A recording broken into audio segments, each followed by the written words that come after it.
Hello student, good morning. So आज आपण बघणार आहोत सीड टेस्टिंग आणि काल बघितले होते सीड डॉर्मन्सी. तर सीड टेस्टिंगमध्ये काय काय केलं जाणार आहे, तर जे काही सीड्स असतील वेगवेगळ्या किंवा मग नवीन नवीन व्हरायटीच्या ज्या काही सीड्स तयार केल्या असतील तर त्याचं टेस्टिंग केलं जातं. Whether it is good or not, whether it is healthy और विथ डिसीज. ओके, तर असे वेगवेगळे टेस्टिंग केले जातात आणि मग त्याच्यानंतर जे काही त्याचं पुढे सोविंगसाठी असेल तो यूज केला जातो. फर्स्ट आहे germination test. Germination test in laboratory indicates planting value of seed and its capacity of emergence as good and normal seedling in the field. तर जर्मिनेशन टेस्टमध्ये काय केलं जातं, तर चेक केलं जातं की कुठली सीड आहे ती लवकर जर्मिनेट होते आहे, कुठली लेट जर्मिनेट होते आहे, हे चेक केलं जातं. त्यानंतर आहे मेथड्स ऑफ जर्मिनेशन टेस्टिंग.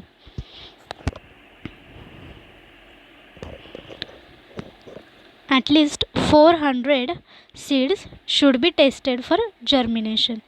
तर जे काही सीड्स असतात त्यातल्या ॲटलिस्ट 400 जे काही सीड्स असतील त्या टेस्ट केले जातात जर्मिनेशनसाठी.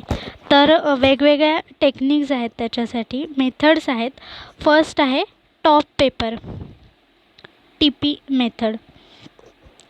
तर या मेथडमध्ये काय केलं जातं, तर जे काही सीड्स आहेत ते एका पेपरवर ठेवले जातात. In this method seeds are germinated on top of one or more layers of paper which are place either in enclose transparent petri dishes or boxes and are kept in an incubator or germinator.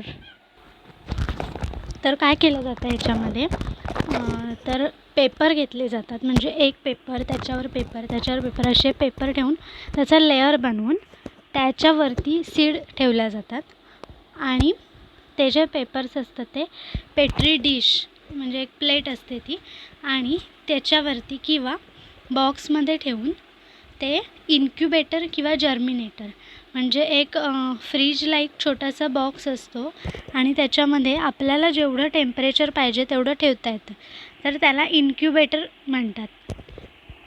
म्हणजे तिथे जेवढं आपल्याला temperature पाहिजे ते continue चालू राहतं. म्हणजे जसं की समजा आपल्याला 40 डिग्री टेम्परेचर पाहिजे तर तिथे आपण सेट करायचं 40 डिग्री की कायम तिथे आतमध्ये त्या बॉक्समध्ये किंवा कपाटामध्ये 40 डिग्री एवढंच टेम्परेचर कायम राहतं.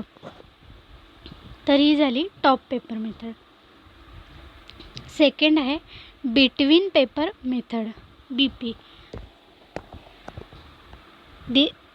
The seeds are germinated between two layers of germination paper which are placed directly on germination trays in cabinet or room type germinator or in metal, plastic or glass boxes.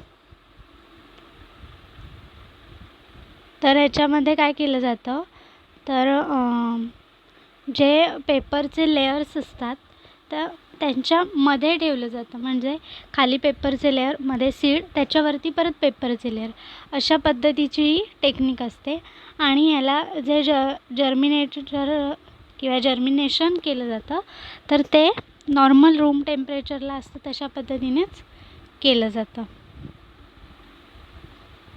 Okay, त्यानंतर आहे third germination in sand. तर सँडमध्ये म्हणजे वाळूमध्ये seeds घातल्या जातात. Seeds are placed or planted in uniform layer of moist sand 1 to 3 centimeter deep and then cover with loose sand or seed are press into the sand. तर काय केलं जातं, जी sand असते, वाळू असते, तिला काय केलं जातं, फर्स्टली मॉइस्ट केलं जातं, ओलसर बनवलं जातं आणि त्याच्यामध्ये 1 to 3 सेंटीमीटर आतमध्ये एवढ्या त्या बिया घातल्या जातात आणि जर वरून अशा घातल्या तर त्याच्यावरती हलकी जी काही वाळू असेल ती पसरवायची, जास्त टाईटली नाही हे करायचं. किंवा मग काय तर वरून नुसत्या प्रेस करून आतमध्ये त्या ज्या सीड्स असतील त्या आतमध्ये टाकायच्या. ओके. त्याच्यानंतर फोर्थ काय आहे, जर्मिनेशन इन सॉईल. तर सेम जसं की सँड होतं तशाच पद्धतीने फक्त इथे काय असणार आहे, सॉईल असते. किंवा मग काय तर आर्टिफिशियल कंपोस्ट म्हणजे खत वगैरे तयार केलेलं असतं. किंवा आपण काय करतो, मातीमध्येच किंवा एखादा खड्डा खणून त्या खड्ड्यामध्ये सगळा पालापाचोळा किंवा कचरा वगैरे असं टाकतो, ओला कचरा, झाडांचा, पानं वगैरे तो. तर तो जो कचरा असतो त्याच्यापासून काही दिवसानंतर खत तयार होतं. तर ते जे खत असतं त्याच्यामध्ये सुद्धा हे जे काही सीड्स असतील त्या घातल्या जातात. ओके. तर या वेगवेगळ्या मेथड्स आहेत. त्याच्यानंतर आहे procedure for germination test. Germination on towel paper. First काय आहे, जर्मिनेशन ऑन टॉवेल पेपर. तर ह्याच्यासाठी काय केलं आहे, take rectangular germination paper and soak in water and remove excess of water. तर काय केलं जातं, फर्स्टली जो पेपर आहे जर्मिनेशन पेपर, तो पेपर रेक्टँग्युलर शेपमध्ये कट केला जातो. तर जर्मिनेशन पेपर म्हणजे कुठचा असतो, तर क्रेपचा क्राफ्ट पेपर. आणि काय केलं जातं, तर तो जो पेपर आहे तो वॉटरमध्ये सोक केला जातो, भिजवला जातो आणि जे एक्स्ट्राचं वॉटर असेल ते रिमूव्ह करून टाकलं जातं. त्यानंतर तो जो पेपर आहे तो खालती एक पॉलिथिनचा पेपर घालून त्याच्यावरती ठेवला जातो. आणि तो जो पॉलिथिनचा पेपर असतो तो थोडा मोठा असतो. जो आपण वरती रेक्टँग्युलर जर्मिनेशन पेपर घेतला त्याच्यापेक्षा पॉलिथिन पेपर हा मोठा असणार आहे. नंतर काय केलं जातं, तर जर्मिनेशन पेपरवरती सीड्स टाकल्या जातात.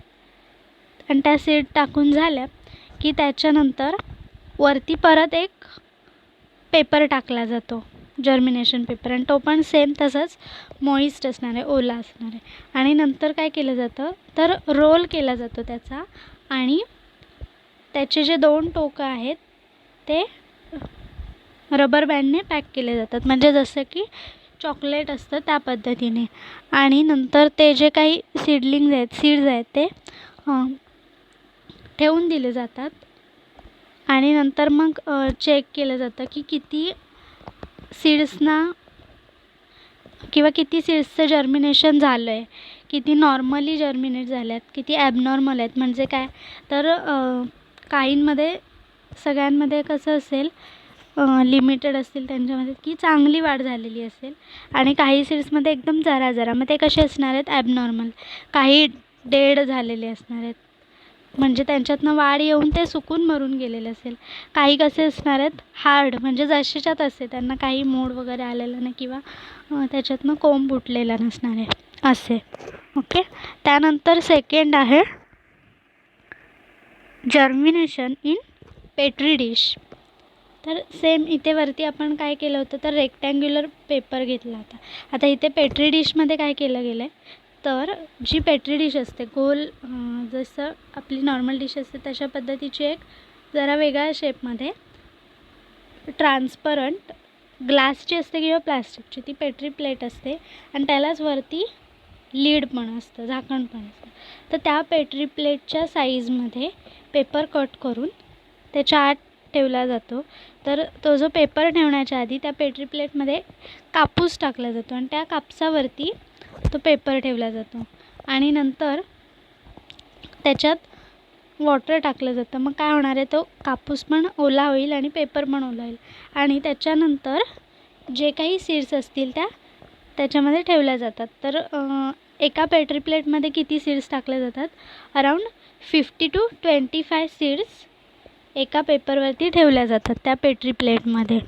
ओके. आणि ते ठेवतानासुद्धा त्यांच्यामध्ये काय असतं, प्रॉपर डिस्टन्स मेंटेन केलं जातं. त्यानंतर काय केलं जातं, ती जी पेट्री प्लेट आहे तिला कवर केलं जातं. तिचं जे लीड आहे, झाकण आहे, ते लावलं जातं आणि नंतर ती जी पेट्री प्लेट आहे ती इन्क्युबेटर किंवा जर्मिनेटरमध्ये ठेवली जाते. कशासाठी? तर कंटिन्यू सेम टेम्परेचर जे की त्यांना गरजेचं असतं ते मिळावं यासाठी. त्यानंतर मग काय करणार, आफ्टर ठराविक जे काही पिरियड असेल त्याच्यानंतर जो काही जर्मिनेशन होऊन रिझल्ट आलेला असेल तो कॅल्क्युलेशन केला जाणार. ओके. आणि त्यानंतर थर्ड आहे जर्मिनेशन इन सँड और सॉईल. तर ह्याच्यामध्ये काय केलं आहे, तर प्लास्टिकचा पॉट घेतला आहे आणि त्याच्यामध्ये सँड किंवा सॉईल टाकली आहे. ओके. आणि त्याच्यामध्ये मग त्या सॉईल आणि किंवा सँडला मॉइश्चर येण्यासाठी, ओलसरपणा येण्यासाठी वॉटर घातलं आणि नंतर काय केलं, त्याच्यामध्ये वेगवेगळ्या सीड्स एकत्रच टाकून त्यांचं जे काही टेस्ट असेल ती घेतली गेली. म्हणजे जे काही कुठल्या पद्धतीचे सीड कधी येत आहेत किंवा मग समजा आपण 4 प्रकारच्या सीड्स वेगवेगळ्या एकत्र टाकल्यात, तर त्यातली कुठच्या प्रकारची सीड ही लवकर जर्मिनेट होते आहे, कुठच्या प्रकारची लेट जर्मिनेट होते आहे, कुठल्या प्रकारची होतच नाही आहे जर्मिनेट, हे आपण त्याच्यामध्ये चेक करू शकतो. ओके. तर हे काय झालं, जर्मिनेशनच्या टेस्ट. त्यानंतर आहे evaluation of seedling after germination.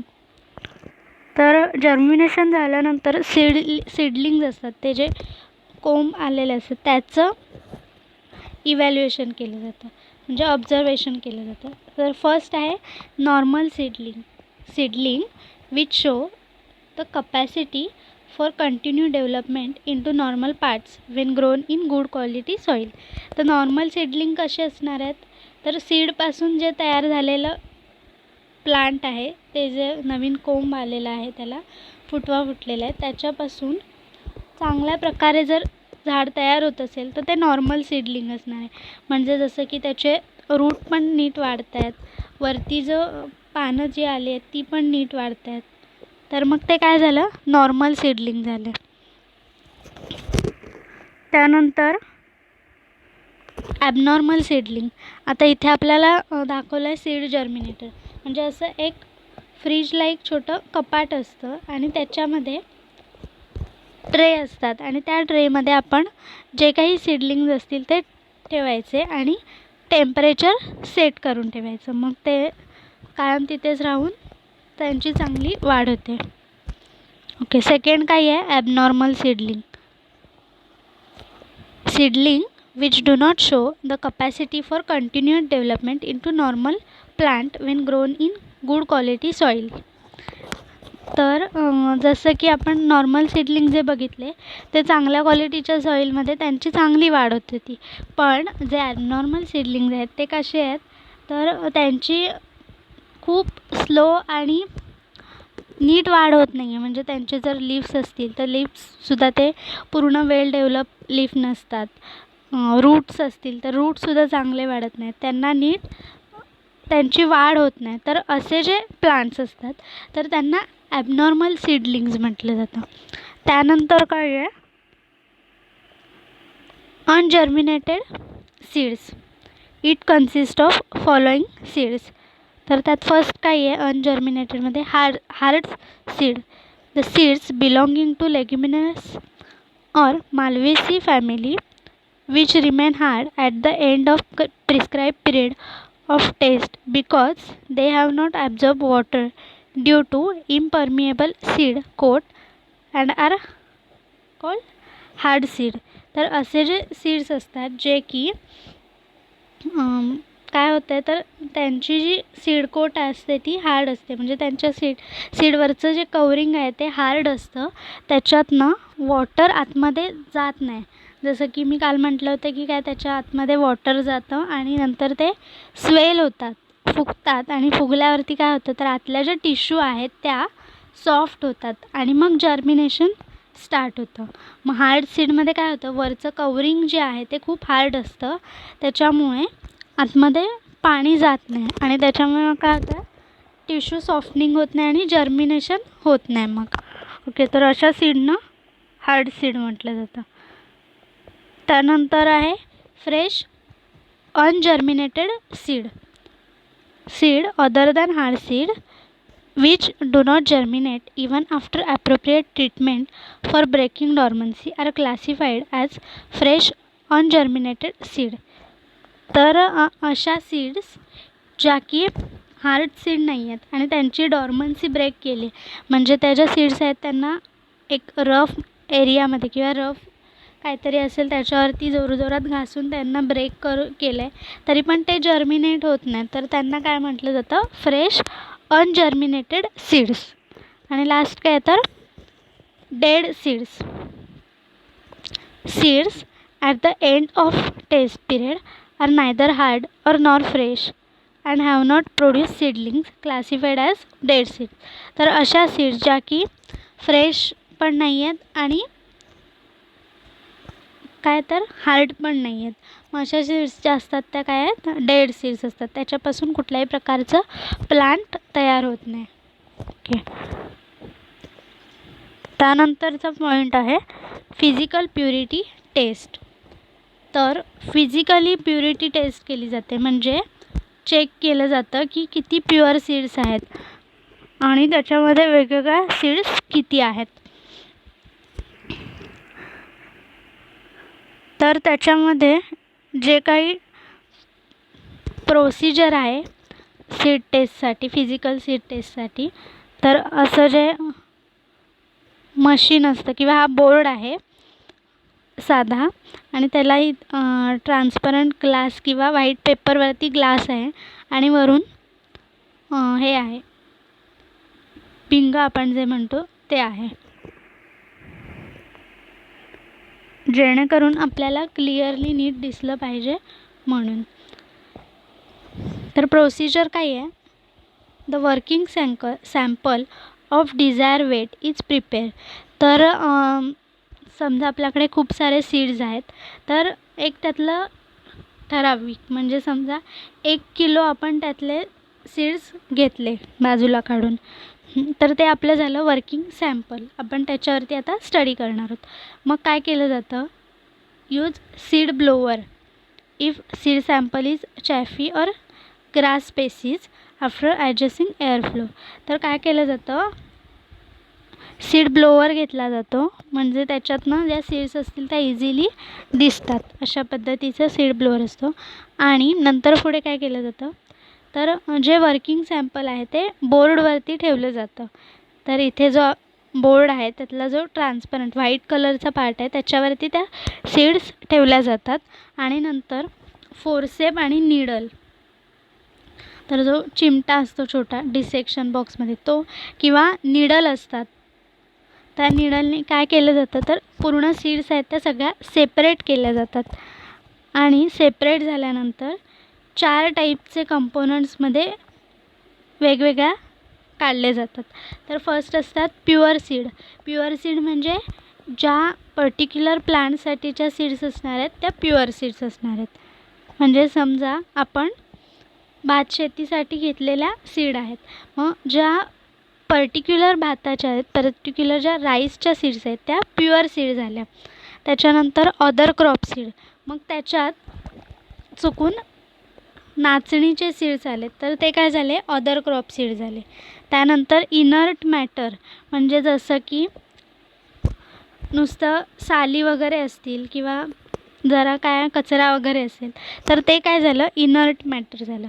आणि फोर्थ पार्ट काय वेगळा करणार? तर वीड सीड म्हणजे जे उगाच नुसतं गवत वाढतं तर त्या गवताचं जे बियाणं असतं ते वीड सीड. मग असं 4 पार्टमध्ये डिवाईड करून घ्यायचं. त्यानंतर काय केलं? तर सगळं डिवाईड करून झालं की त्यांचं काय करायचं? वेट घ्यायचं. ओके, आता समजा 4मध्ये आपण डिवाईड केले, आपल्याकडे जे 1 किलो सीड आहेत ते 4मध्ये डिवाईड झाले आणि सगळे 4ही प्रकारचे पाव किलो म्हणजे 250 ग्रॅम्स एवढं सगळे भेटले. म्हणजे 250 ग्रॅम प्युअर सीड आहे, 250 ग्रॅम अदर क्रॉप सीड आहे, 250 ग्रॅम इनर्ट मॅटर आहे, 250 ग्रॅम वीड सीड आहे. म्हणजे हे सगळे काय झाले 250 250 250 250 4 250 म्हणजे काय होणार आहे 1 किलो होणार. ओके. आणि मग नंतर काय केलं जातं पर्सेंटेज काढले जातात. आता पर्सेंटेज जे काढू आपण त्या चारींचे मिळून जे काही पर्सेंटेज होतील त्याची सम पण किती यायला पाहिजे 100 यायला पाहिजे. इथे आपल्याला दाखवलं आहे. समजा इनर्ट मॅटर आपण घेतो आहे तर वेट ऑफ इनर्ट मॅटर किती सांगितलं आपण 250 ग्रॅम. मग 250 ग्रॅम डिवायडेड बाय 1000 इंटू 100. मग आन्सर किती येईल 25. मग सगळे जे आहेत ते सगळ्यांचं पण आन्सर 25च येणार का तर सगळे सेम वेट आपण कन्सिडर केलं आहे म्हणून. मग हे काय झालं पर्सेंटेज आपण काढले. त्यानंतर आता हे एक आपल्याला समजण्यासाठी काढलं. पण आपल्या जे सीड आहेत त्याच्यात सर्वात जास्त सीड कुठलं असणं गरजेचं आहे तर जे प्युअर सीड आहे ते जास्त असणं गरजेचं आहे का तर ते आपल्याला लावायचं आहे सोविंग करायचं आहे. म्हणून जे काही सीड्स असणार आहेत त्या सीड्समध्ये मोर दॅन 0.1% जे काही वीड सीड किंवा बाकीचं जे काही असणार आहे ते असलं पाहिजे आणि प्युअर सीड आहे ते जास्त असलं पाहिजे.